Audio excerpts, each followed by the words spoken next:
Ito, ang latest weather update. Alamin ang pinakasariwang ulat panahon ngayon dito sa Information TV Educational Channel. Ngayong araw ay opisyal na idineklara ng Pag-asa yung pagtatapos ng epekto ng amihan o yung northeast monsoon sa ating bansa at kasabay nito ang pagsisimula yung onset ng tinatawag nating warm and dry season o yung panahon ng tag-init. So asahan natin na sa mga susunod na araw at sa mga susunod pa mga linggo ang patuloy na pagtaas ng ating temperatura.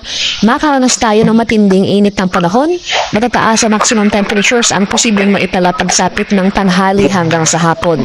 Kaya patuloy ba tayo mantabay ng mga heat index forecast sa pinapalabas ng Pag-asa upang maging gabay sa pag-iwas sa panganib ng heat stroke. So palala na lang po sa ating mga kababayan, especially yung ating mga senior citizen o yung may mga existing na medical condition na kung maaari iwasan po natin yung mga prolonged na outdoor activities.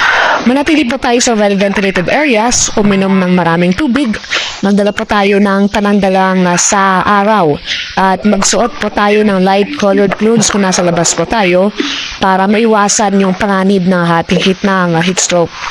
So yung ating weather forecast for the next 24 hours, magiging natin sa ating latest satellite images na may mga makakapal na kaulapan na papalapit dito sa silangang bahagi ng Visayas. So for this afternoon until tomorrow early morning, makakaranas po tayo ng mga kaulapan at mga kalat-kalat na pagulan at thunderstorms dito sa area ng northern at eastern Samar. Meanwhile, for Metro Manila and the rest of the country, mapapatuloy itong generally fair weather conditions, bahagyang maulap hanggang sa maulap na papawirin.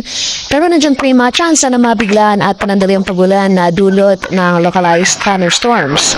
At sa salukuyan, wala pa naman tayo may monitor na low pressure area sa loob at labas ng ating PAR na maaring maging bagyo sa mga susunod na araw.